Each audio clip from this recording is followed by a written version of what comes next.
Hello and welcome to Staff Picks, the podcast for movie nerds by movie nerds. As always, I'm Mario Lanza and I am your host for our journey through the movies out there that just need a little more love.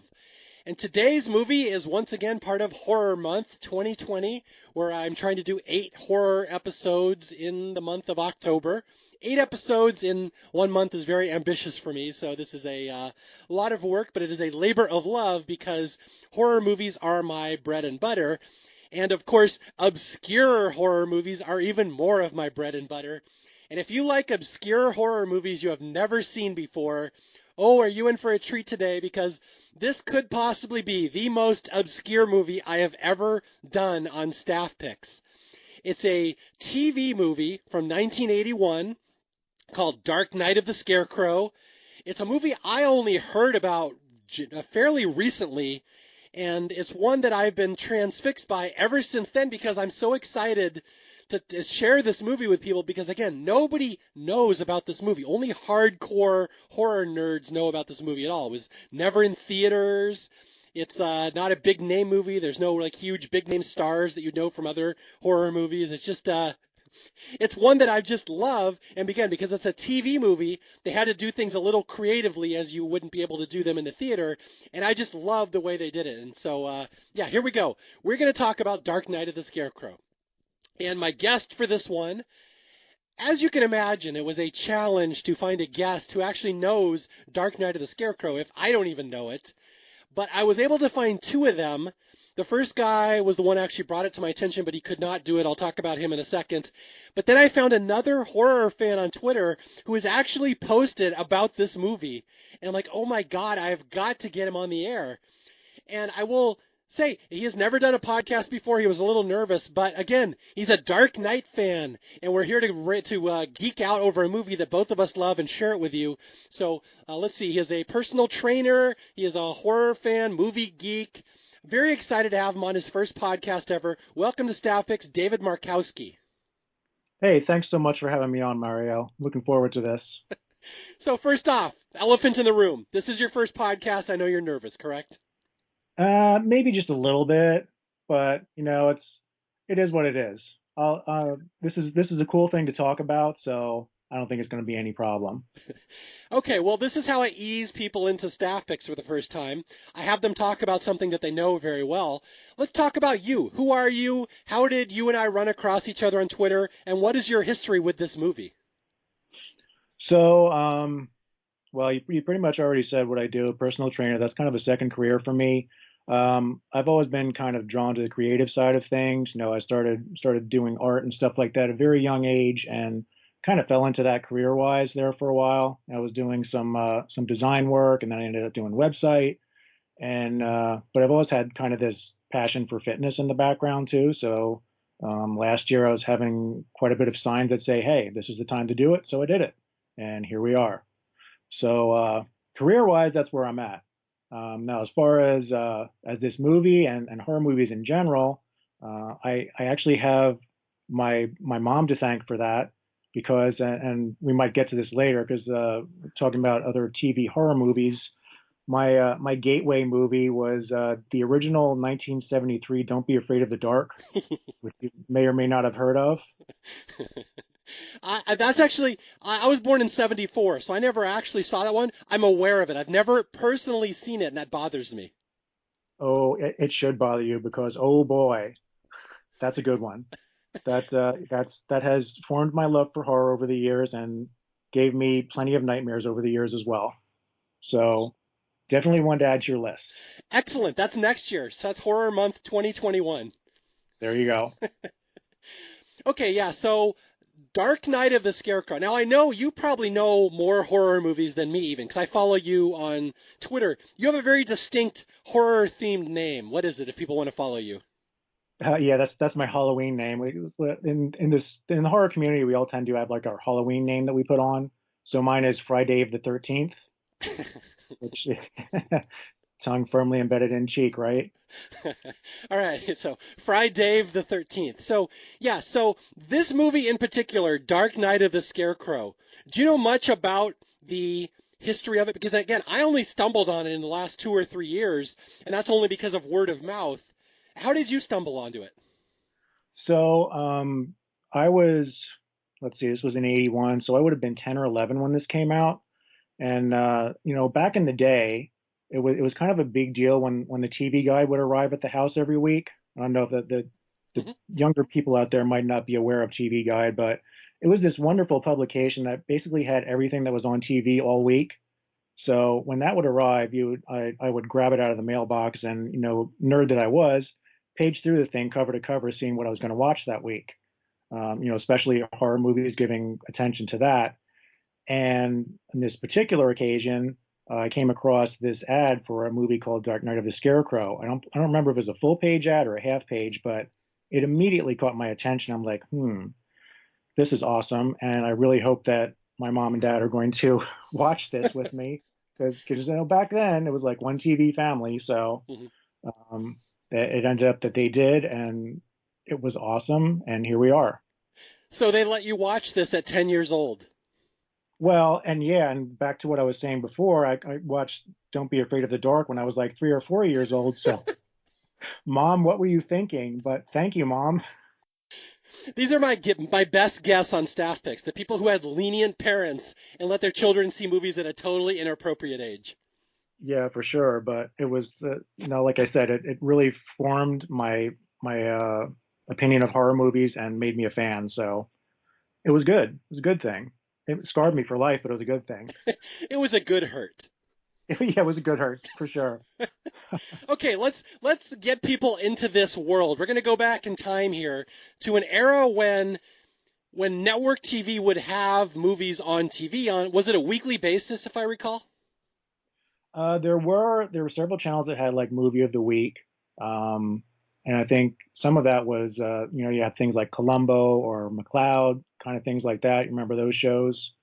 But every once in a while you would get a gem like this around Halloween. You had this, and then there was another year where you had the Salem's Lot miniseries, which is also excellent. Big fan of that. So, but most of the time there weren't a lot of TV horror movies that were prime time. I don't remember anyway. But this was definitely an event when this one was on. Yeah, okay, so the big thing, the CBS Saturday Night Movie, that was a weekly thing back then, late 70s, probably early 70s, all the way up to the mid 80s. And this happened to be the CBS Saturday Night Movie the week before Halloween in 1981. Is that correct? I believe so. Yes, that was back when the movies and specials and stuff were actually kind of right around the holidays, rather than nowadays where the Christmas stuff is on in like November already, which is just dumb. Now, do you know how many times this movie actually aired on TV? Because my research has told me it aired in 81, they rebroadcast it in 85. Were there other times it aired on TV? Not as far as I know. I just remember the initial time when I saw it when it was first on TV. And then, it was not till many years later that I saw it again. And I'm not even sure if I rented it or saw it online. I probably rented it. I think they had VHS of this, years after the fact. But no, I don't know how many times it actually aired on TV. Okay, but that's what I want to get across to my listeners. This movie only aired on TV a couple of times, but it was so memorable and so much better than most made for TV stuff that it lodged into people's heads and it stuck with them. And that's how I first heard about it, because I'm always out there looking for underrated movies, movies I've never heard of. And I heard a lot of people from time to time would just pop in with, "Hey, did you ever see Dark Night of the Scarecrow on TV?" Like, I saw that once in 81, and I still remember it 20 years later. And I'm like, I have got to find that movie because that's the word of mouth it produced. Yeah, yeah, totally. It really it is such a memorable movie, and um, a large part of that is just because it is so well made. It's uh, it's a very filmic movie. Like this is one that was I watched a commentary with the writer, and it was actually made for the big screen, but because it was 1981, and he really didn't want to focus on like the gore and all that kind of stuff. it was option for television, and the rest, as we say, is history. Now, I think I read that the guy who wrote this movie was like an underling or a devotee of Rod Serling, so it's kind of got some Twilight Zone in there. Little bit does have kind of that feel to it. Yeah, this is not what you would expect from a TV movie. It's so well done. It's very professional looking. It eventually got a VHS release, and now it's on DVD, and so I own it on DVD. And again, this is a movie that I think only aired twice, but that's the kind of legacy it produced. And again, this is maybe the most obscure movie I've ever produced, I've ever featured on Staff Picks. It's either this or another TV movie. Now, I'm curious, Dave, with your background, do you know the Australian made-for-TV movie Fortress? I am not familiar with that one, but I'm darn sure going to add it to my watch list now that you're mentioning it. Oh, yes, I slipped one past you. I wasn't sure I was going to be able to. No, for sure. That's cool. I'm always looking for, just like you, I'm looking for those obscure movies that slip under the radar. So thanks for that. Yeah, Fortress, I've already done an episode on Staff Picks. It was this made-for-TV Australian movie about a bunch of little kids in a school who get kidnapped by a bunch of kidnappers in like Santa Claus masks. And the kids and their teacher fight back. And it's this brutal movie. I'm like, wow. And it's like, it scarred a bunch of kids in Australia in the early 80s. So it's like an equivalent to this. Just kids saw it and like, do you remember that movie from 20 years ago? And so like, this is that basically the American equivalent of that. Oh, yeah. I'm definitely going to check that out now. Excellent. Okay, well, let me give a little of my history here. That there's one made-for-TV horror movie that has haunted me ever since I saw it in 1982, which was the year after this. Do you know by chance which movie I might be referring to? Another horror made-for-TV movie? I have an inkling what it might be because if it is the same movie, it's one of my favorites as well. Are we talking about Don't Go to Sleep? We are talking about Don't Go to Sleep. What a great movie. Yeah, that's the one that got me. I remembered that, and I'm like, that was the creepiest thing I ever saw when I was 8 years old. And then I found out there was a movie the year before it, Dark Night of the Scarecrow. So I kind of came to this through Don't Go to Sleep, which I will probably do next year on Horror Month. Oh, yeah. Yeah, after watching that one, you never look at a pizza cutter the same way again. I think, honestly, that movie is even more twisted than Dark Knight. Dark Knight is probably a little more approachable. Yeah, it is for sure. Yeah, Don't Go to Sleep. That's an optimal title for it because the subject matter is yeah, and some of the shots in that movie they stick with you. Yeah, again, for my younger listeners, you guys would not believe what they would put on TV back in the day, and kids were often not ready for it. And okay, we're going to go through Dark Night of the Scarecrow in a second, although I should point out a couple things about this movie. Again, 1981, it was a big event movie right before Halloween. But for horror history, this indeed was the first time a scarecrow was ever used as something scary or sinister in a horror movie. That is correct. That came right from the writer. It was and he didn't even know it at the time. It was brought to his attention that this was the first time that there was a scarecrow as the monster in a movie. How is that possible? How did nobody ever think of that? I have no idea. I got to be honest there, because I mean, you look at some of them and they're creepy, no doubt. Okay, now I'm pulling something really obscure out of my butt here. Is that when I was a kid, I used to read these the Three Investigators books. I don't know if you're familiar with those. I'm not. But there was one that was called This Case of the Sinister Scarecrow, about a murder that was disguised as a scarecrow. I'm trying to think if that came before this movie or after. And I don't think you'd know. It's just something I'm using. Perhaps one of my listeners would know that. Look that up for me, please. Yeah, there you go. Yeah, I'd like to know that too, actually. Hi, this is Mario. I'm just dropping in to tell you I looked this up after we recorded the podcast, and The Three Investigators and the Mystery of the Sinister Scarecrow came out in 1982, a year after this movie. So this movie was indeed the first case of a sinister scarecrow. But yeah, this is the first movie where a scarecrow becomes the killer and is like tormenting people. And again, it's I guess we'll kind of give the plot right off the top because I want to draw people into this movie. I guarantee 99% of my listeners have never seen this movie. How would you summarize this movie, Dave, in like 3 sentences? So what we have is it's a small town. It can be any town USA, and that's actually was the intention of the creators of this film. But I was kind of getting a Midwest kind of feel from this. Hmm. And you have your small farming community, kind of everybody knows everybody else, and uh, there are three main characters to this, and two of which we meet kind of right off the bat. It's a little girl named of Mary Lee, and her friend is named Bubba. And Bubba is 36 years old, but he's mentally challenged. So he basically is a child himself. So they're like best friends. And uh, there are guys in the town who are like the local yahoos, The and they have it posse. out. Yeah, the posse, and they've had it out for Bubba for years now, and just are looking for any excuse to harass him. So this is kind of the premise of this movie, and I'm not sure how far you want me to go into this right now. No, I'll definitely take it just because I want to put a picture in your head before we walk through the plot step by step. It's really a local posse is going to gun down this mentally challenged guy. And again, think of Lenny from Of Mice and Men. That's basically who this Bubba guy is. He plays with a little girl. They're best friends. This posse thinks he's like a pervert and he's a pedo and he's going to, diddle the little girl. So they gun him down in cold blood. And then the spirit of Bubba comes back and kills them in the vise of a scarecrow. It's a very simple movie, but oh boy, is it effective. Oh yeah, there is atmosphere galore in this movie. And again, you can see why little kids who saw this at 7, 8 years old were scarred by it.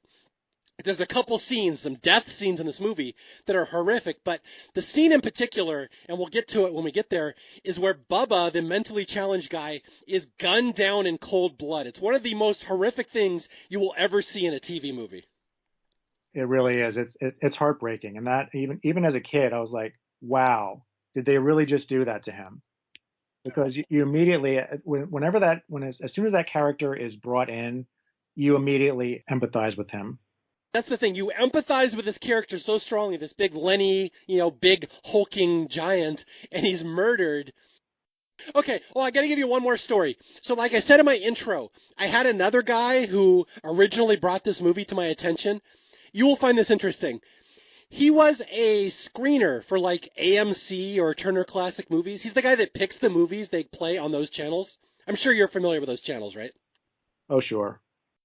He emailed me once and said, there's this TV movie called Dark Knight of the Scarecrow that back in the day I used to try to slip into there on this movie channel that I ran, and I'd always get in trouble because no one had ever heard of it, but it was my favorite. So I'd always try to slip it onto the air. And I'm like, you got to come on my show. And he's like, no, I don't want to reveal myself. I signed like a non-compete. I'm not supposed to talk about it. But like, he's the one that tipped me off to this movie because he would slip it onto these late night movie channels and see if he could get away with it. That's funny. Good for him. Good for him for trying anyway. That's right. He's trying to stick it to the man. Trying to get an awesome movie like this out into the masses where it needs to be. Exactly. And that is what I do. That is what Staff Picks is. As long as I can bring some joy into the world with obscure horror movies that scarred people, I would like it to scar other people as well. Exactly. There's more scarring in the world. We need it. Exactly. It's a good hurt for everybody. Yeah, there you go. All right, so Dave, are you ready to walk through the plot here of Dark Knight of the Scarecrow? Simple plot as it is. I am ready. Okay. I am hoping we can go an hour on this podcast because this is such a basic movie, but we will try to elaborate as much as we can. So, as Dave said, it's set in small town, middle of nowhere, farmland, and it opens with our two main characters, Bubba and Mary Lee, sitting in a meadow. Kind of explain this scene to people, the opening of this movie. So, and I wanted to mention even before that, when the first thing we see is a windmill, but right away you have this creepy score come in, and you know exactly what you're in for just by the way this music sounds. You know what kind of movie this is going to be, and it was done by a man named Glenn Paxton, who actually did a lot of, funnily enough, like after school specials and stuff like that, the music for them. So if you remember those back in the day, and this is, yeah, he came recommended to the writer of this as just being an awesome composer. And if you listen to this soundtrack, you can see why, because it's creepy from start to finish. Even when we're introduced to, like you were going before, that opening scene where it's Mary Lee and Bubba playing together in the field, they kind of have their own theme there, which is more lighthearted but still creepy. So I just wanted to mention that it's almost another character in the film. Well, okay. I mean, one thing you mentioned there, you said when you listen to when you watch this movie, you hear the soundtrack.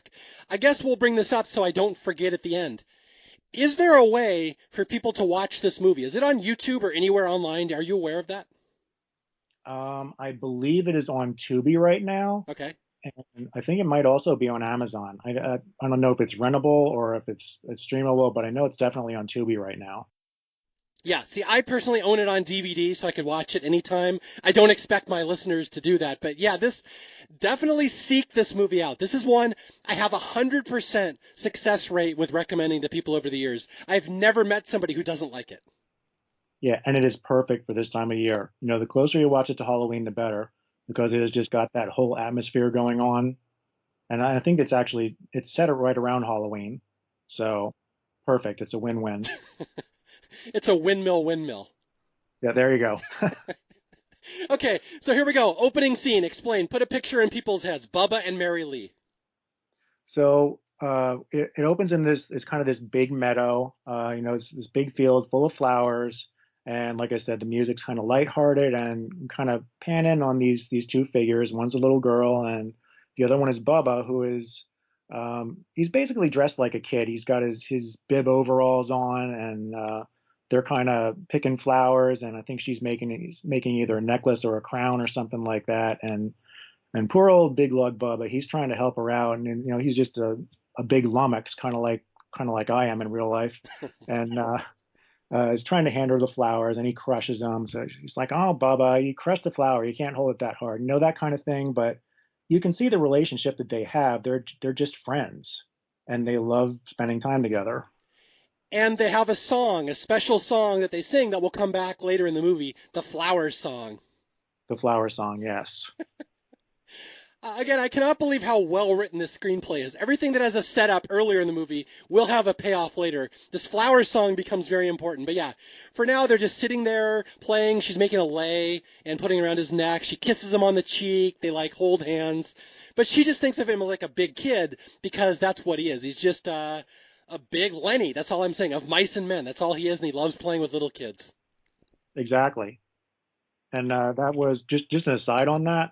That was actually Larry Drake, who plays Bubba. That was his inspiration for that character. Like he always had wanted to play Lenny, Hmm. and he used that as like his motivation for this, to kind of get Bubba where he wanted to be. Hmm. That's good. I didn't know that. Yeah. Just a little random fact there. Okay, let's talk about Larry Drake for a second because he's actually quite interesting. I don't know if people would know this, or younger people, but in the 80s, there was a TV show called LA Law, the late 80s, and they had a law firm, and they had a mentally challenged guy who worked in the office, and he was like some would argue the star of that show, and he was played by Larry Drake, the same actor here, and I think he won Emmys for that role. It's a big famous role. This guy Larry Drake got a bunch of horror movies off that. He got Dr. Giggles, he got a couple others, but it all started with this movie where he played Bubba as a mentally challenged man, which I believe was the first acting role he had ever had, correct, in a movie? I'm not 100% on that, but I think it's at least one of his earliest roles, if not the first. Okay, I actually watched the documentary on the DVD, and it says he showed up for the audition. He didn't have an agent. He got the role because he was so convincing as a mentally challenged guy, and because he got this role, that's how he got an agent, and that started his whole career. But he didn't even have an agent when he walked in. Oh wow. But yeah, you do not doubt for a second that Larry Drake is Bubba. He pulls it off so convincingly. Oh yeah, for sure. He's such a talented actor. Like he lives the part when he's doing this. He is Bubba, and he always will be Bubba to me. Yeah, and that is why his death scene will be so convincing later because it's horrible. It really is. I don't even want to think about it. All right, well we'll get to it in a second. Don't worry, we'll have to think about it then. So Bubba and Mary Lee are in the field playing flowers and playing games, and there's a man way off in the distance watching them. And this is the third character in the movie, Otis P. Hazelrig, which is a wonderful character name. And he's watching them, and he's convinced, as one of the locals in town, that this Bubba is up to no good. He's a pedophile. He's going to do something to that little girl, and we got to stop him. And which is really quite ironic considering Mr. Hazelrig's nature himself, which we might get to later on in the movie as well.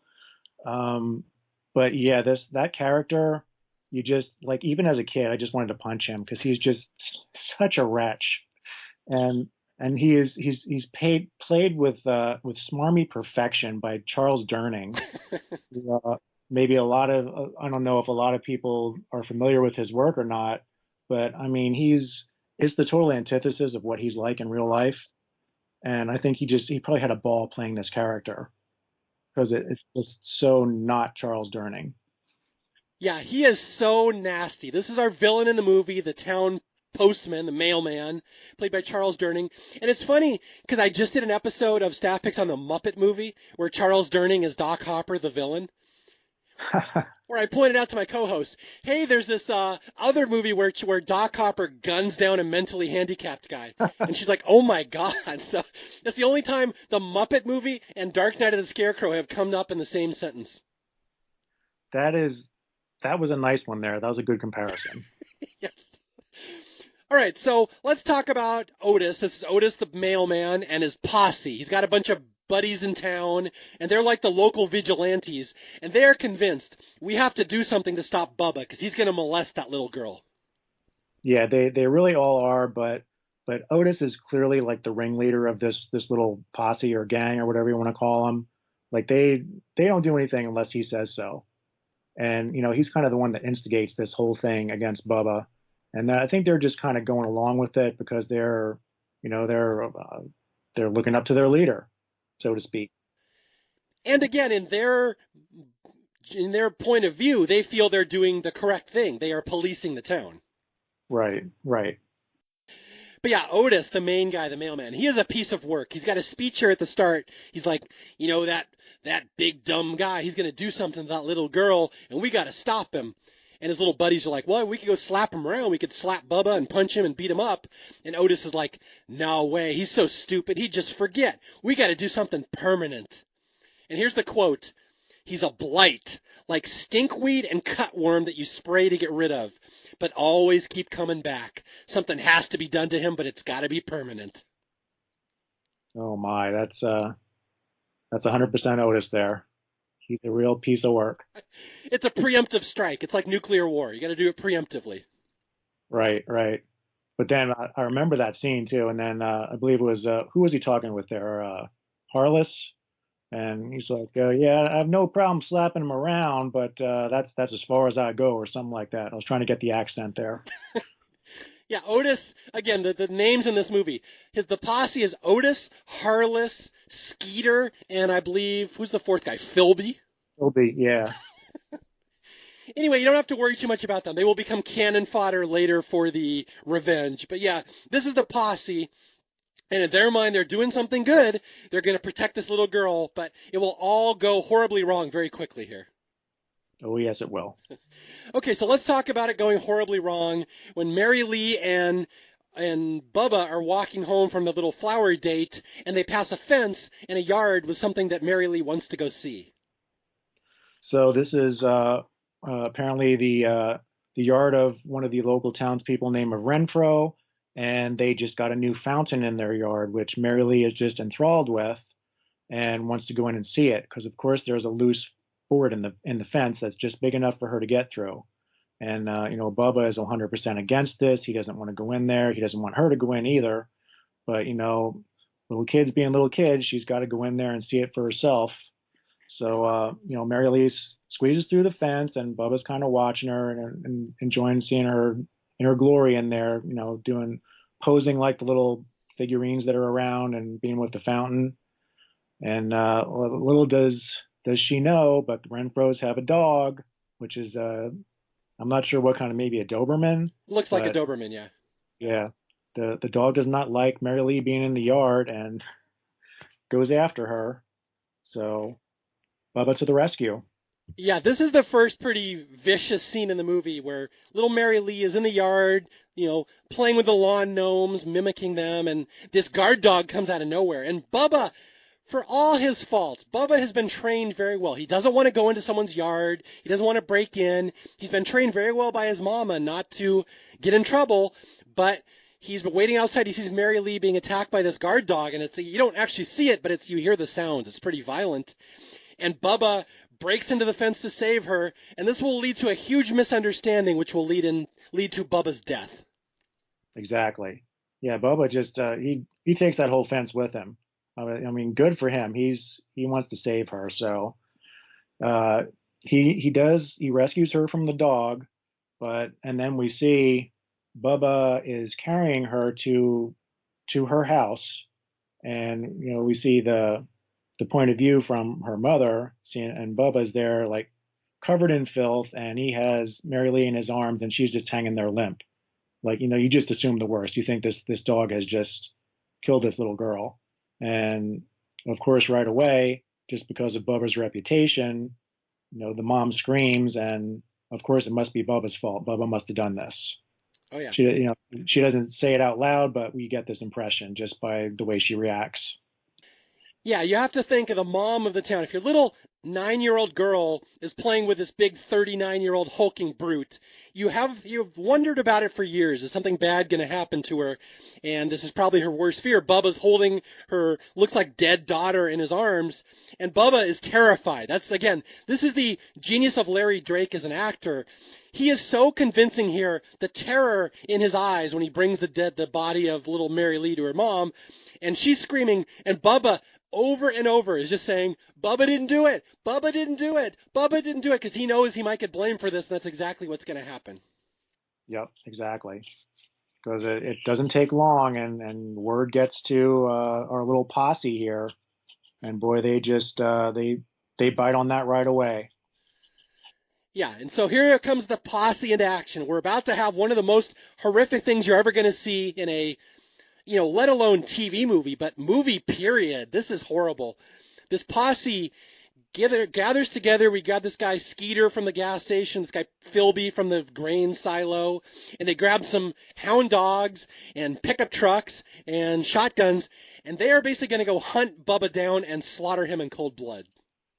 Yep, it's modern day lynching. They're going after Bubba, and they're not going to accept anything less than the permanent solution that Hazel Rig has wanted all along. So Bubba basically starts running.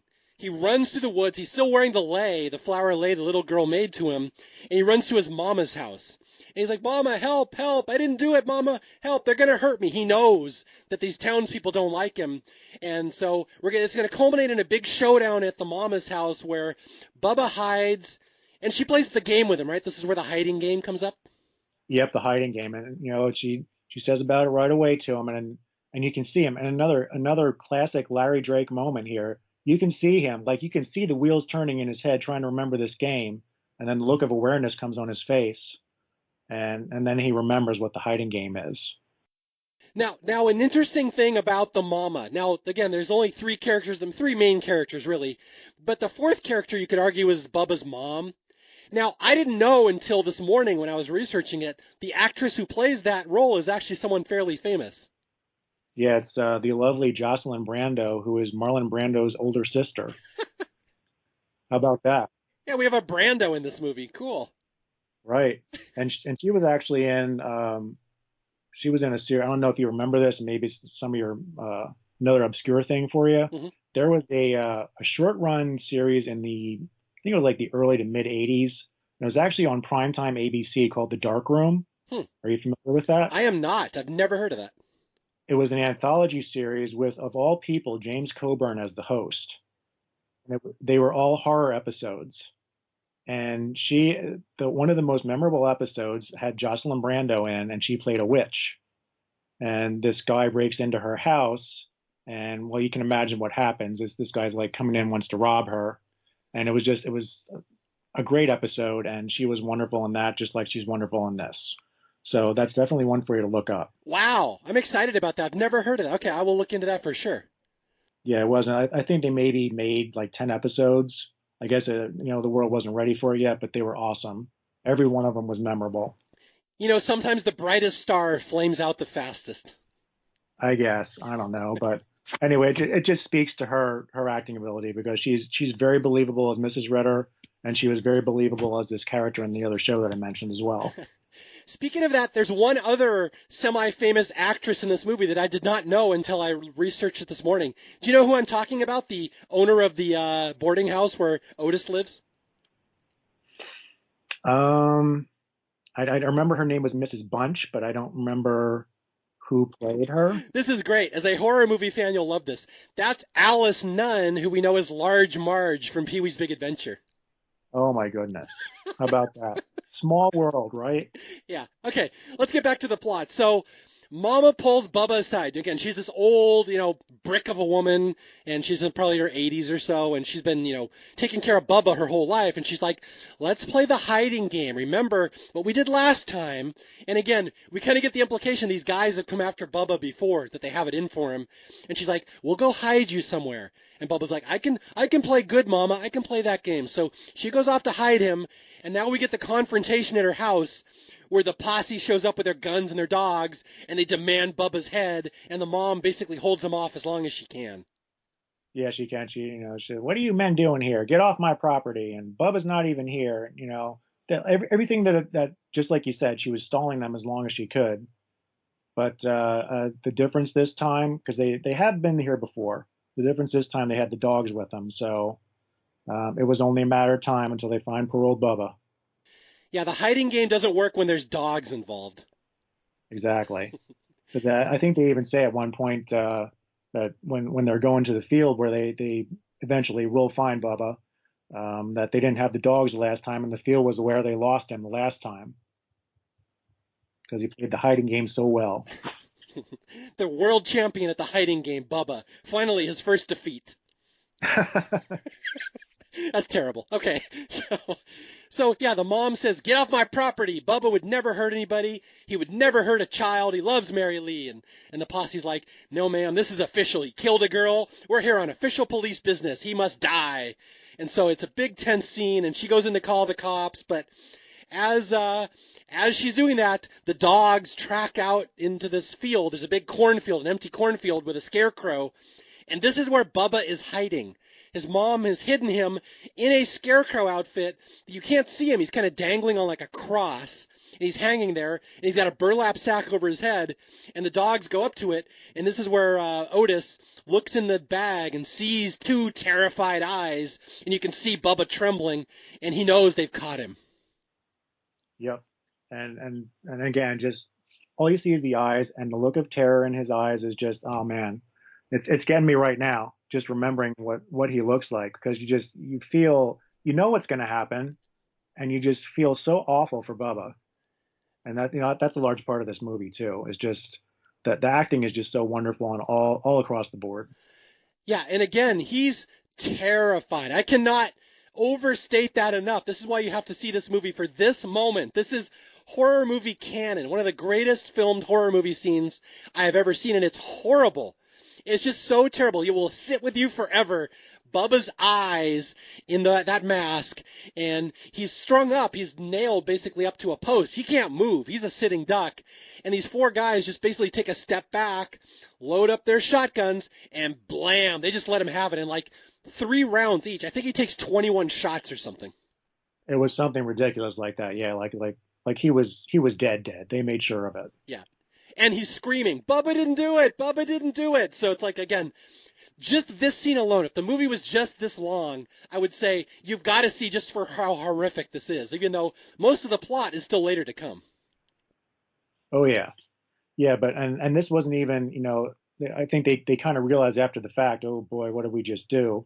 So of course, I think it's Hazelrig that actually finds the pitchfork lying there and kind of, I don't know if he puts it above his hand or not, but he puts it with him Hmm. to make it look like they were defending themselves, which is which is utter crap. Yeah, this is the way Hazelrig works. That's his mind working.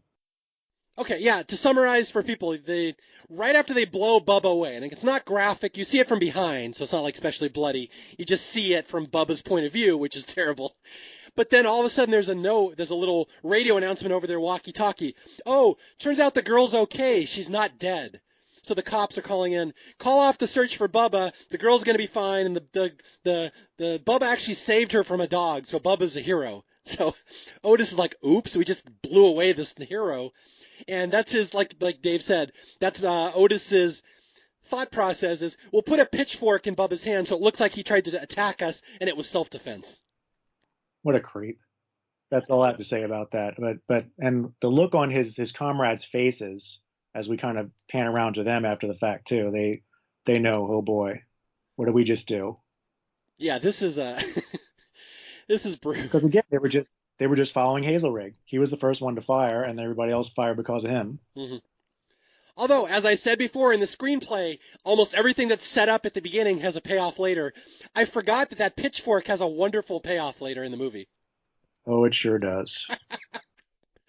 I love this movie. I do too. It's quite the payoff.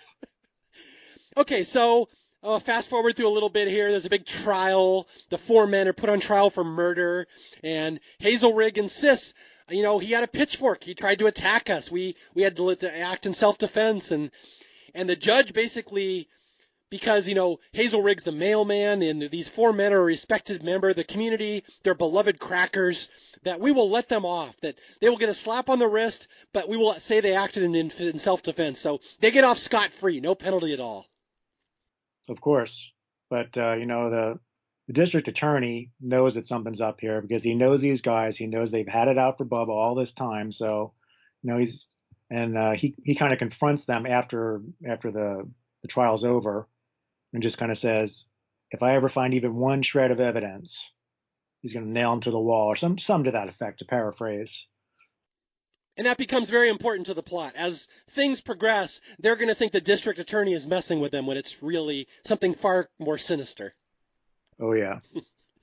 All right, so basically, as you said, Marlon Brando's sister played a witch in the TV show, the anthology. Here she is also almost a witch, where at the end of the trial, she points at the four men and says, you think you got away with it, but there's other justice in this world besides the law.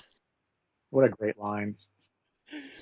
And the rest of the movie is basically these four vigilantes being hunted down by an unknown killer, kind of Friday the 13th-ish. Exactly. Except we never even see the killer. It's just these guys meet their unfortunate demise in some pretty creative ways, gotta say. Yeah, especially for a TV movie. We will get to one that's very Fargo, where I've always enjoyed. and the way it's handled, I know just which one you're talking about too. And the way it was handled is just perfect. Okay, so the four vigilantes go out to celebrate that they got off scot-free. They didn't go to jail for murder. And this is where they go out for fried chicken, which is a scene that I love, because for some reason, Harless says fried chicken 3 different times and giggles like it's the funniest thing ever. Well, you remember what this was still back at the courthouse. Hazelrig's like glancing at his watch while the district attorney's talking to him. And the district attorney's like, oh, I'm sorry, Mr. Hazelrig, am I keeping you? And he says something to the effect of, oh, well, Mrs. Bunch is making fried chicken tonight. So that's where that came from. Fried chicken, one of the all-time great joke punchlines. Fried chicken, yep. It's hilarious, right? It's kind of observational humor, like Seinfeld. Yeah. So, yeah, the four men go out and celebrate and eat their fried chicken. And off in the background, you feel that this wind is blowing, and like these doors are starting to bang against barns across the town. And you just get this image. Something bad is going to happen to these men. Something ominous is going to happen now because justice was not served. That the spirit of Bubba will somehow be avenged. Exactly. And of course, you got the soundtrack too. You can't forget that because that creepy soundtrack going too. Okay, so now the movie's going to start to get fairly creepy, where Mary Lee, the little girl who survived the dog attack, is wondering what happened to Bubba. What happened to my friend Bubba, who I always play the flower game with and sing flower songs? And the parents will not tell her that Bubba's dead because they're trying to protect her. So what does she do? She goes to to one of the places that she knows that she frequents. She goes to Bubba's house, and Sneaks out. yeah, Sneaks out in the middle of the night to go to his house. exactly. So she finds out what happens to Bubba. Bubba's mom tells her, right? She's like, "Oh, no one told you, child, did you?" And the girl's like, "What happened? Where's Bubba?" And so the mom has to say it, right? Bubba's dead. He's never coming back. But Mary Lee doesn't believe that. No, not at all. She is confident that Bubba is not dead, or is still with them in some way, shape, or form. I think she just has kind of an intuition. I don't know at this point if she's seen him yet or not, but she's definitely not having that. Yeah, the little girl is concerned at first. Again, she's only 9 or 10. She's like, "But Bubba won't be able to sing the flower song all by himself. I have to help him, and I'm teaching him his ABCs. Like, he can't be gone." And the mom's like, "Oh, child, he's somewhere where no one can hurt him anymore." And she's like, "Oh, that." The little girl's like, "No, that's silly. He's just playing the hiding game. I'll show you. He's out playing the game. He's just being silly." And so that's kind of the premise of this movie. Is this girl nuts, or does she know something that nobody else knows? I'm gonna have to go with the latter. No spoilers. Okay, so here we go. It's really the rest of the movie is just murders. It's going to turn into Friday the 13th, where the next day, Harless, he's like the number two in command under Otis the mailman. He's out in his farm, and his wife sees something weird out on the horizon. What does she see? So she comes out and she's kind of looking out there, and she says, "Harless, did you plant this year?" And he's like, "No, what are you talking about?" I said, "Well, how comes there's a scarecrow out there?" And of course, that makes him pause and look up and kind of see that it's out there, and you can just imagine what's going through his mind. Yeah, this scarecrow will be the harbinger. Every time one of these conspirators is going to die, they will have the scarecrow planted on their yard or in their field the day before they die. It's like the warning. And it's the exact same one that Bubba was in. So he looks out, he sees the death scarecrow hanging on a cross. I love the biblical imagery there, by the way. And he's like, "Oh my God, what does this mean? Somebody knows that we killed Bubba." Yep, exactly. So now then, of course, they try to put their heads together and figure out, well, who is it? Who saw this? Who knows? And who do they think is planting evidence to frame them? Well, at first they think it's this district attorney, Sam, because they know that he's after them, he's watching them, and wants to catch them in the act, or find any kind of evidence that they did what they did. So he's the logical choice for them. I love the progression in this movie of the people that they think are trying to frame them. First, they think it's the DA, and then who after that? Who do they move to? Then they think it's Bubba's mom, and then finally, uh, and I have to laugh even think about it. Finally, as we get toward the end of the movie, Hazelrig just thinks it's a little girl that's done all this to everybody, that's killed everyone, and is just causing havoc all over the town. Yes. Yes, as conspirators are being killed and thrown into farm machinery, that they think a little 9-year-old girl is the one doing it. Exactly. Yes. I think maybe Otis has had one too many swigs out of that bottle he keeps in his room. Okay, so here we go to the first murder. So Harless, the number two in command, played by an actor I've always loved named Lane Smith. Do you know Lane Smith from other stuff? I don't. This was the only thing that I remember him in, but I'm refresh my memory. What other things has he been in? Oh gosh, he was in a lot of courtroom movies. I think he's in My Cousin Vinny. He's in The Bad News Bears and Breaking Training. He plays a cop. He's just one of those that guys that showed up everywhere in the 70s and 80s. But yeah, this is a movie I remember him from because he is the first one to be killed by the Scarecrow. Yeah, and what a memorable death too. All right, I will give you the honor since this is such a memorable scene. Let's describe this scene for people, Harless's death. Okay, so it's nighttime. Harless is out. I guess he's finishing up his day's chores. He's kind of closing things up and puttering around, fixing things, and hears something in his barn. So of course he breaks the one of the cardinal rules of horror movies. He goes to investigate a strange noise, which we know we never do in a horror movie because it never ends well. So he goes into his barn and uh, hears something kind of up in the loft. Sounds like somebody maybe walking around or shuffling around up there. And, you see the little bits of hay falling down too. So, Harless he's getting a little suspicious here, wondering what's going on. So goes in to check it out further, climbs up the ladder, and there's a great shot of this when he just kind of pokes his head up, has a flashlight with him, and the lighting is just great in this. Like it's so eerie. He gets up there, and there's kind of this I want to say a crate or a box or something there, and you think somebody's going to come jumping out of this crate. So he goes up there and he's looking around and grabs what's that little thing? A sickle, a scythe? Yeah, a little scythe. Yeah. So has to arm himself to go see what this is, and he's kind of moving slowly towards this box, and all of a sudden, this equipment that's underneath him turns on. Turns out it's his brush grinder. I guess that's what it's called. I would say wood chipper if you know Fargo. Yeah, wood chipper for sure. But yeah, and this thing just comes on, and he's calling out to his wife, "Is that you? Is that you? Turn it on?" And nobody answers. But this when this thing comes on, it startles him, and of course he falls off the ledge and grasps futilely at the overhead light that's hanging there. And I guess you can all guess what happens next. Um, right down into the machine, of course. But we don't really get so much of a payoff. You expect to see this big spray of blood coming out, but we don't. All we see is you hear the noise of the grinder going, and you kind of see the light bouncing back and forth. And then what do we cut to next?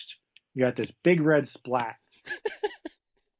and we kind of zooms out, and it's strawberry preserves, Mrs. Bunch's strawberry preserves, going on Hazel Riggs' plate, and it was just so perfect. It was because when you just like the writer said, when you build up that much tension in a scene, you gotta let the audience have some relief. And what better way? Comedy every time. It was just wonderful.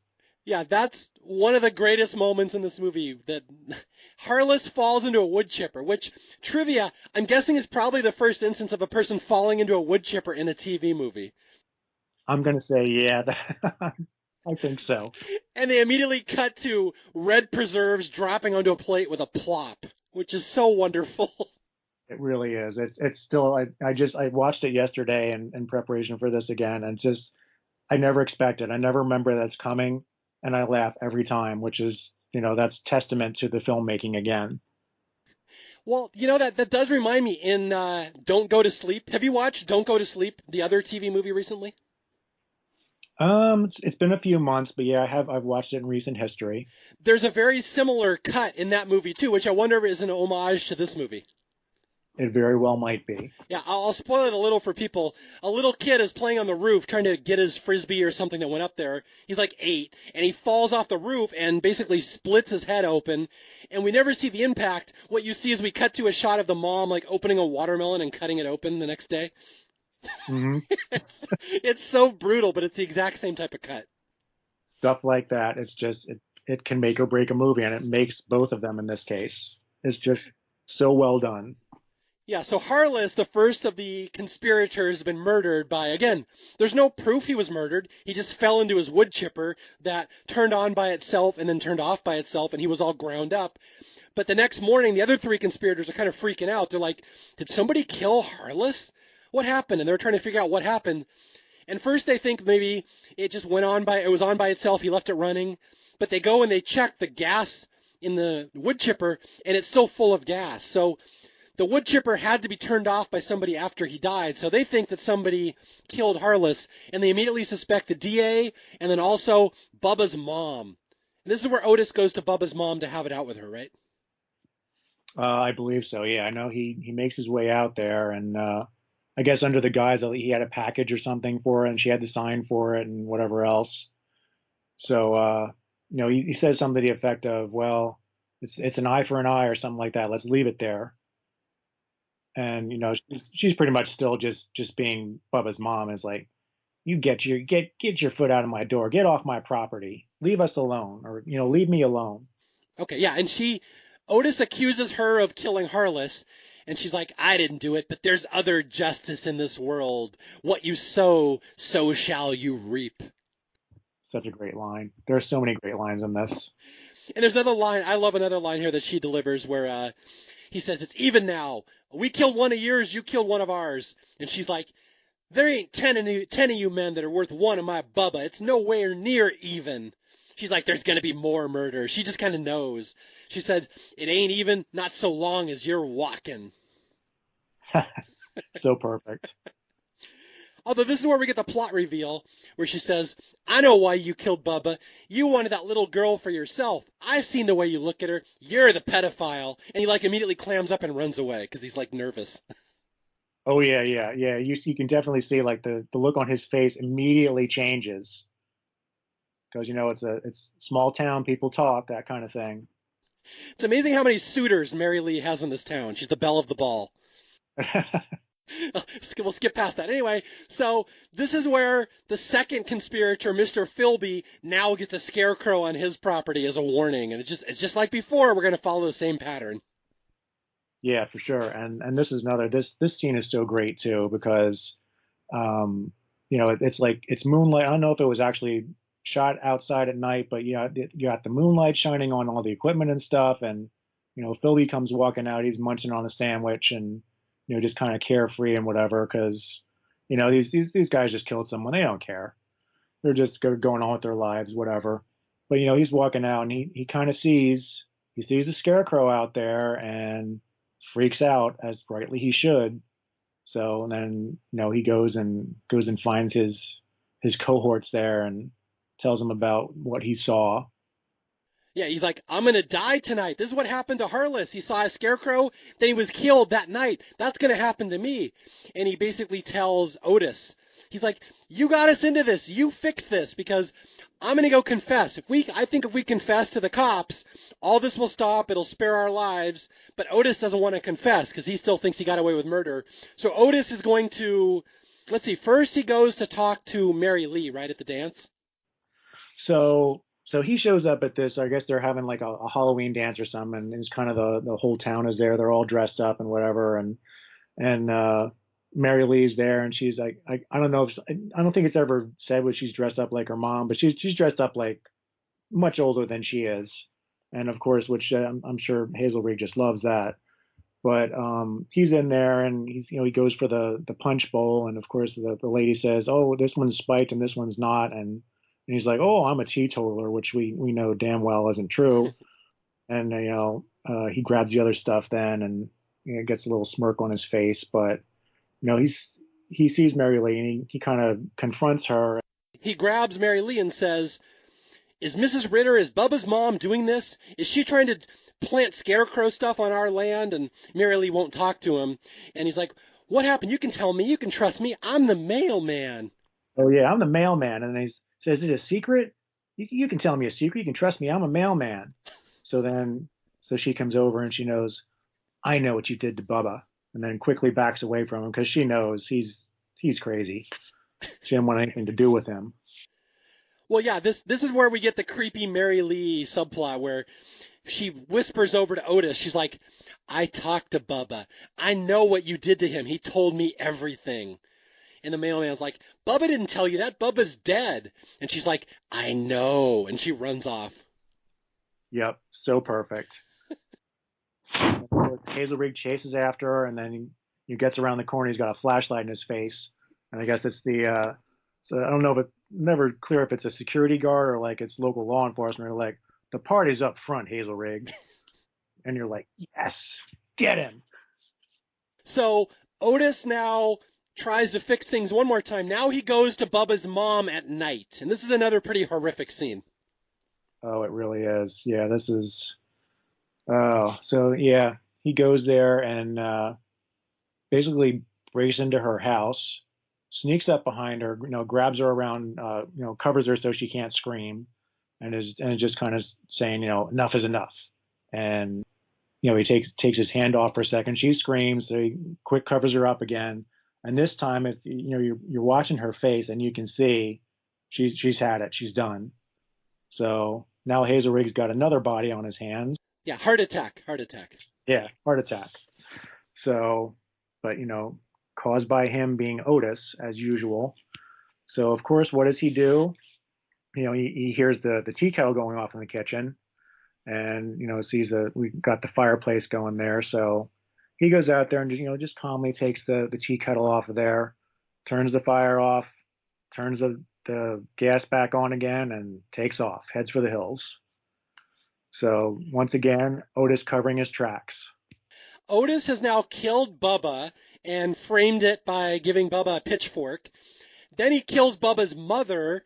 I mean, he didn't intend to kill her, but by breaking into her house and assaulting her, she had a heart attack. He covers her death by blowing her house up with a gas explosion. Otis is really crossing the line. And, once he kills Bubba's mom, all bets are off now. Now the deaths are going to come real fast and furious. Oh, yeah. Yeah, for sure. You don't mess with Bubba's mama. All right, so here we go. Number 2 death of the conspirators, Mr. Philby, the grain silo technician. Let's walk through this one. So, and again, this is, I don't recall if this is the same night or not, but you have this beautiful, creepy moonlit scene with the grain silos, and Philby's out there, and he hears what sounds like what you would imagine a scarecrow to sound like if it was walking, kind of like these rustling, shuffling steps, but like with heft to them, like it's a real like a person with, I don't know how to explain this.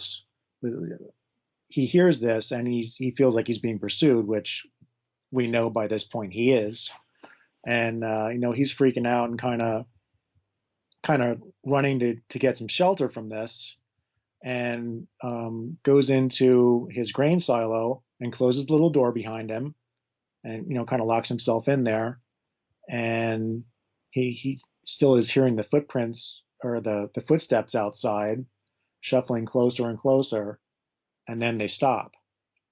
So I think he thinks he's safe for about a moment there, but lo and behold, his grain belt turns on, and the grain starts pouring in the top, and he knows what's going to happen to him because, of course, the door is now locked. He can't get out. So this is another kind of horrific death where Philby suffocates to death in his own grain silo. And there's some great camera work in here too, where you kind of see his point of view, the grain coming down, and just it gets darker and darker and darker until it's finally black. And then we go to Bubba's point of view, and we just see Philby's arm kind of sticking out of the top of this pile of grain, and it's horrific.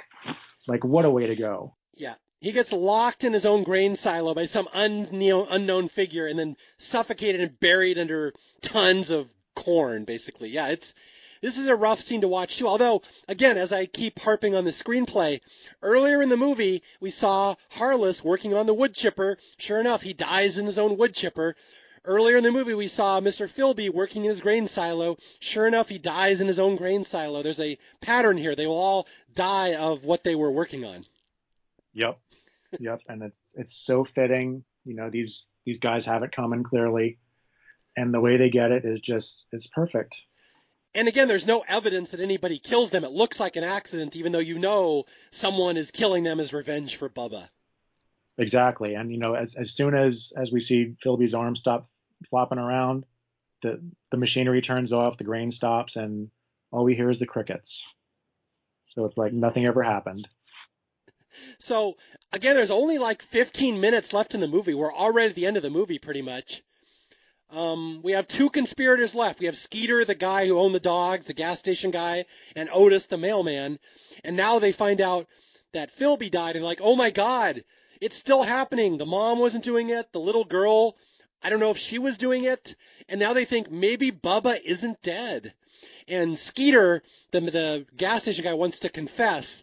He's like, I'm going to go to the cops right now. I'm going to confess. Maybe we'll just go to jail and then we won't die because he doesn't want to die. But Otis says, no, I will prove to you first that Bubba is doing this. And this is where we have the cemetery scene.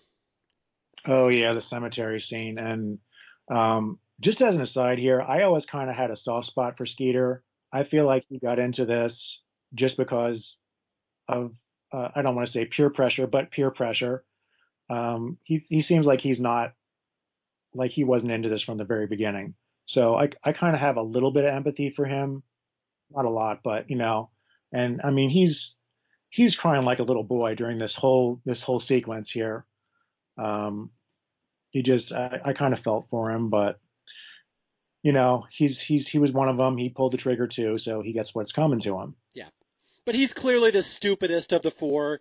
Really, he just owned dogs. That's the only reason he got pulled into it, because they needed his dogs. Pretty much, yeah, yeah, and his little nice red dotted hat that we love. Oh, we have a fun scene coming up with his hat. Yes, we do. That's why I mentioned it. Okay, let's talk. Yeah, let's talk about the cemetery. So these two head over to the cemetery, and of course they dig up Bubba's grave. So Hazel Reed can prove to him that Bubba is either alive or dead, one way or the other. They're gonna find this out. So Skeeter's down there in the grave and has the crowbar, and you can tell he's not wanting to do this. He doesn't want to know one way or another. He just wants to get this over with. So pries the coffin open, and we wait for the reveal. We never actually see it, but the reaction is all we need to know that in fact Bubba's body is in there. So that leaves only one thing, that it's Bubba's spirit that's been doing this. Or Mary Lee. Remember, Otis thinks it's Mary Lee. That little 9-year-old girl is killing everybody. That's right. I think it was that this scene when it comes to that revelation. I know, either he says it to trick Skeeter, or I don't know, but that's where he says it. Yeah, this. Oh my God, it's Mary Lee. Bubba's not killing anybody. Yeah, yeah. So, yeah, so he climbs back out of the grave then, and I think that's where, just like you said, Hazelrig mentioned this to him, that it's the little girl that's doing this, and he says he kind of plies him a little bit and says, okay, if that's what you really want to do, we'll go to the police and we'll confess and we'll do this and that, but we can't leave him like this because that would look bad. So he gets him to go back over to the grave, and he's like, well, do you want me to do it instead? And Skeeter's like, no, I'll do it. So he jumps back down in there and closes it and kind of puts the coffin lid back on the way it's supposed to be. And you see Hazelrig there, and he's grabbing the shovel and bringing it overhead. You know what's going to happen next. So he whacks Skeeter in the head, and the hat that we mentioned before, he brings the shovel up, and the hat is stuck to the shovel, which is just so effective. I read that was an accident. That was not planned to happen. The shovel really did just stick to the hat. And that's so funny, that even knowing that, but it was that too, just that seeing that hat stuck to the shovel, you're like, oh wow, he's a goner. Yeah, Otis kills Skeeter, who's the only witness that could implicate him because he doesn't want Skeeter running to the cops, brains him with a shovel. And again, it's a TV movie. You don't see it, but it's pretty horrific, and with the implication, you hear it. And really, all that's left now is Otis, the ringleader. Skeeter's been buried in the grave. No one will ever find the body. Otis is going to get away with it. And we are about to have the final showdown in the end of the movie. Yep, and this is, oh wow, what a showdown it is. It's a perfect payoff, and we will see that soon.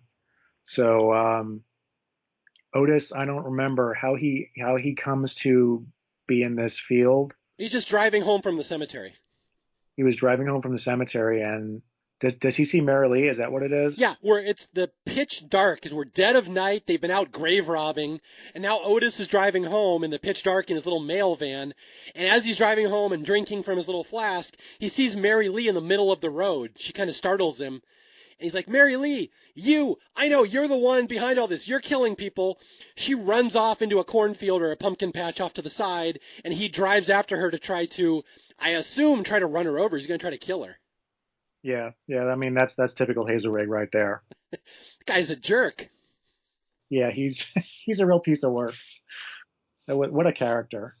But yeah, so he's driving after her, and I guess at some point, I guess he can't drive any further, gets out and starts chasing her on foot, and kind of loses her in the corn maze there. But we see some lights come on behind him, and you hear this farm equipment start up, and this this giant tractor, or I'm not even sure what kind of farm equipment this is, starts chasing him through this cornfield, and we see that it has this this mechanism on it that's just grinding up everything in its path. Yeah, so Hazel Rigg is basically confronts the girl, Mary Lee, in the field, says, I know you're behind this. And she's like, no, it's Bubba. He's getting back at you. And as he's talking to the girl, it's either a thresher or a bulldozer that starts up behind him, and it starts coming after him, and he turns around and he's like, what the hell? Why did this machine just start on its own? And it's got a little, like you said, grinder behind it that's smashing up pumpkins and pulverizing them. And based on the pattern in this movie, we think that's going to happen to him in a second. His head is going to be pulverized by this little blade. But that is not what happens. But even in itself, that would have been wonderful too. But no, his death is much better. And it's such a fitting end. So this equipment is chasing him through this field, and you keep going back and forth. You see the headlights, and you see him, and then terror in his eyes, and he's running, and then all of a sudden it's just like this. How would you even describe that sound? Like he runs into something, you don't know what it is, but you see almost the look of realization on his face. He turns, and what does he see? He sees the Scarecrow there, and he is now impaled on the very pitchfork that he put in the Scarecrow's hands earlier in the film to protect his own ass. Oh, isn't that great? It's so perfect. Yeah. It's wonderful. And the look on his face as he kind of unsticks himself and backs off, grasping this growing blood stain on his midsection. It's perfect. At the start of the movie, he plants a pitchfork on the Scarecrow to imply self-defense. At the end of the movie, as he's running away from this bulldozer, he runs smack face first into the Scarecrow, the same Scarecrow, holding the same pitchfork, and he dies on the pitchfork he planted in its hands. Exactly. It's poetic justice at its finest. And again, at no point in this movie have we seen the Scarecrow come after anybody. We haven't seen Bubba. It's meant to imply every one of these people died in a method that could look like an accident. So Bubba or whoever did it could get off scot-free. It's really ingenious the way it's all set up. It really is, because I mean, even all the way up until the very end, which I'm sure we'll discuss in a second here, it's really kind of up in the air. It could have been something else. We don't know. We never see anything, just like you said. So, and then do we want to discuss the last few minutes of the movie here? Oh yeah, the surprise twist ending, sure. Yes, the surprise twist ending, which was wonderful too, and that was another thing that just stuck with me over the years, as I'm sure with anybody else who's ever watched this movie. So we come upon Mary Lee, who's still kind of hiding from Hazel Rigg. I don't know that she knows what happened to him yet. Mm-hmm. And we hear those same shuffling footsteps as we heard earlier when Philby bought it. Coming towards her now. And, she's still kind of cringing there, but turns and sees that, oh, indeed, it's the Scarecrow. And she realizes that this is Bubba. And he kind of turns and looks at her. The hood, the Scarecrow's hood turns and looks at her. And you see this gloved hand come over and hands her a white flower, just like the ones they were making wreaths out of at the beginning of the movie. And it's so perfect. Yeah, this is a tough scene to really put in your head to capture how powerful it is, that you see Mary Lee huddling and these ominous footsteps walk up to her, and she just looks up and her face melts. She smiles because she knows it's her friend Bubba, but it's not Bubba. We know Bubba is dead. We saw him he's in the grave. They just dug him up. And so all you see, and it's from her perspective, I love the shot, it's straight up. You see the Scarecrow walks up next to her and just turns and looks down at her with these dark eyes. You see nobody behind the mask. It's just a Scarecrow moving by itself, and she smiles, and the Scarecrow reaches down and hands her a flower. And this is her great line where the movie ends. She says, "Thank you, Bubba." She's like, "You know what? Tomorrow I think I'll teach you a new game. Did I ever show you how to play the chasing game?" So perfect. This is why this movie is lasting as long as it does, because it's great from frame one to frame whatever the ending is. It's so well done on all levels. It's great. It's almost a perfect horror screenplay. You would not believe that this movie was just a TV movie. Again, it's not the most violent, it's not the scariest, it's not the most brutal, but like it's perfect. I've seen people argue this might be the most well-written and well-done horror movie ever made. And that's not just TV movie, I mean period. Right? Right. And it really is. I'm sure it's in the running. I don't know if I'd go so far as to say it's the absolute best, Mhm. but it's definitely up there. It's perfect. There's no flaws whatsoever in the screenplay. Yeah, and the beautiful part of it is just like we were discussing earlier, everything is like implied. You don't see any of the violence or anything. It's left to our imaginations, and it's so much more horrible in our minds than it would be shown on screen, you know? Mhm. And it's great. And again, little kids were watching this because it was on TV. Parents, this was one that snuck up on people. It's not, you didn't have to go pay $7 and go to a movie theater knowing you're going to see something creepy. This was just a regular Saturday, CBS Saturday night movie that just really affected a lot of people because they'd never seen anything like this before. Yep, exactly.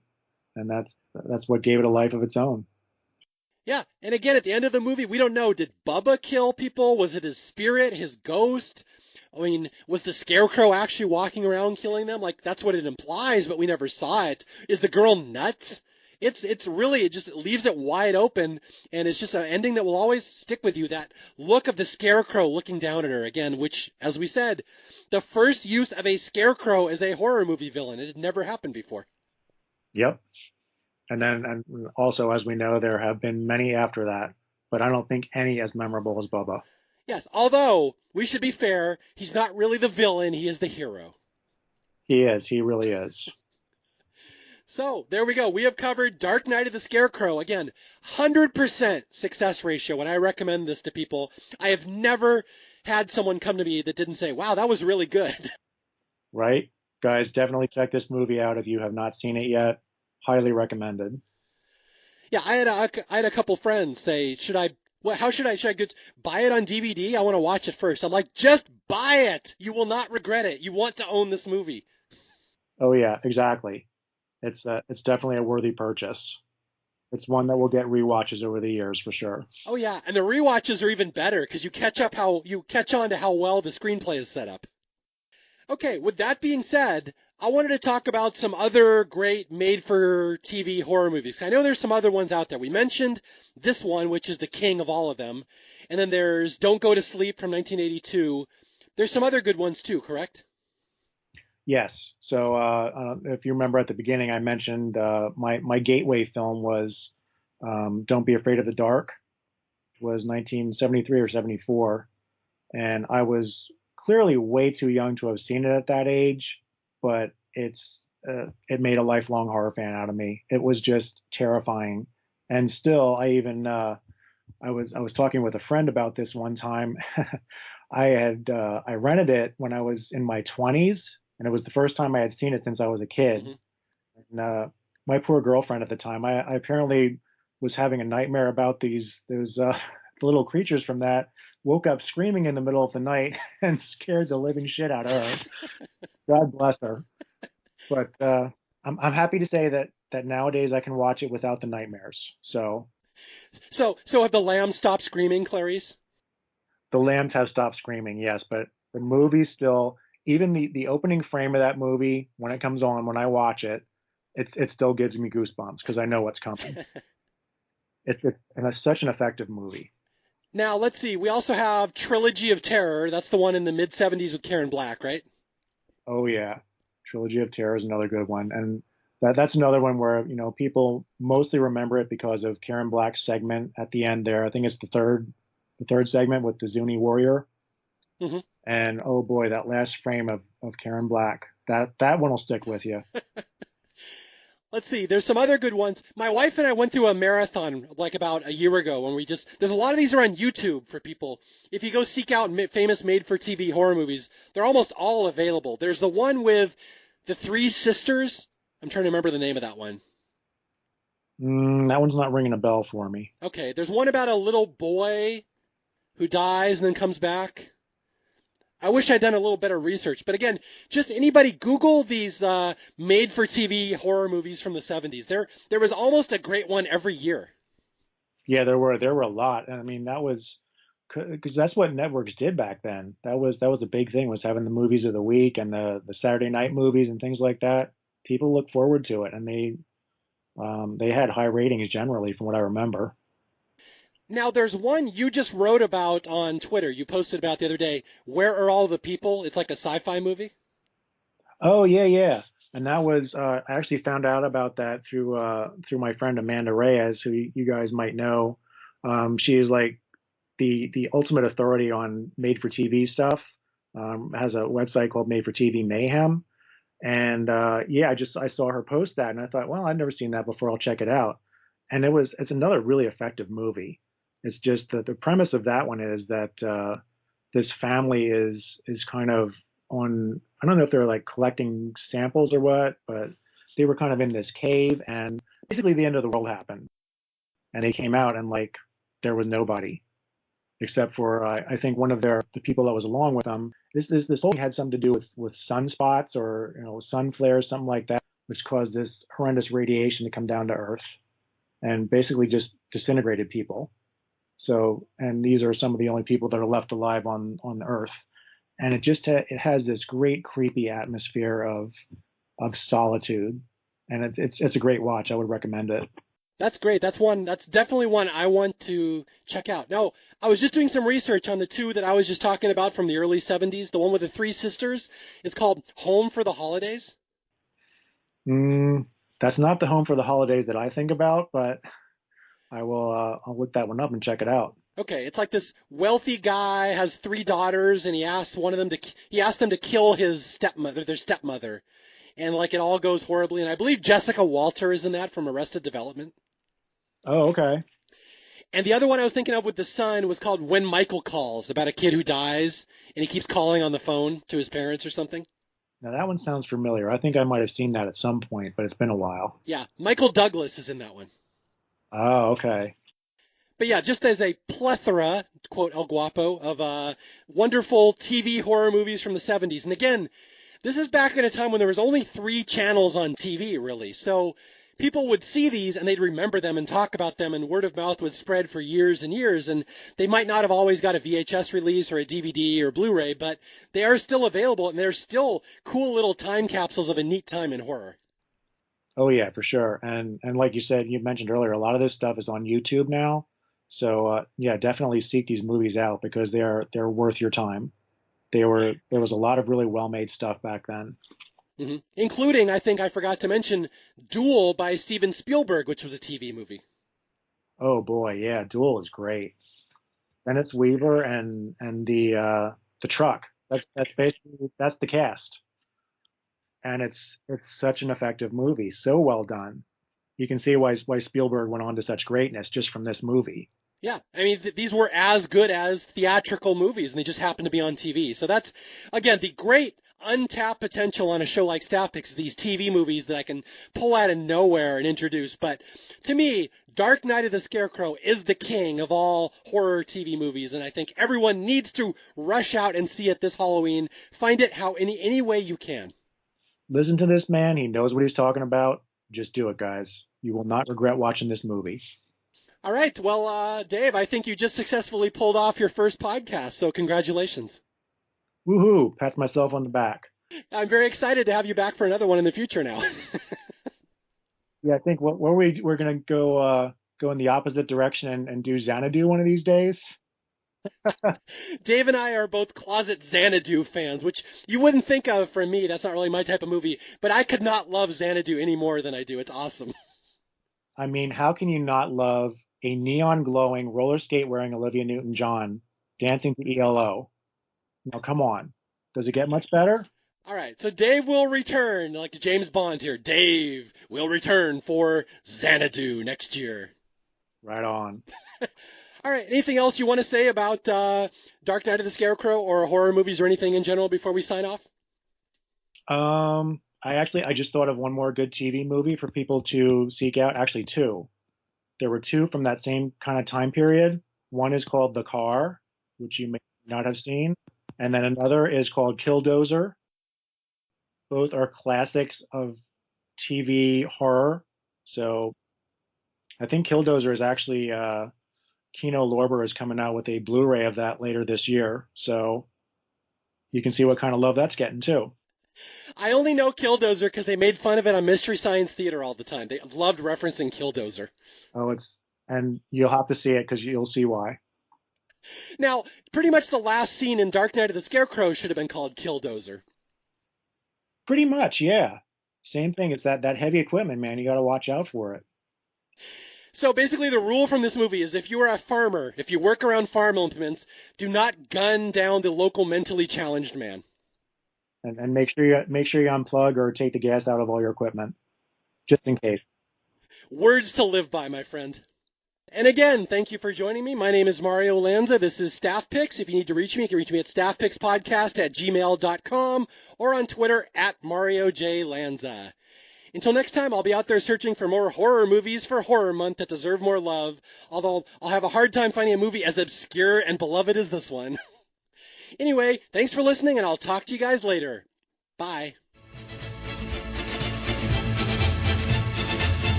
Bubba didn't do this.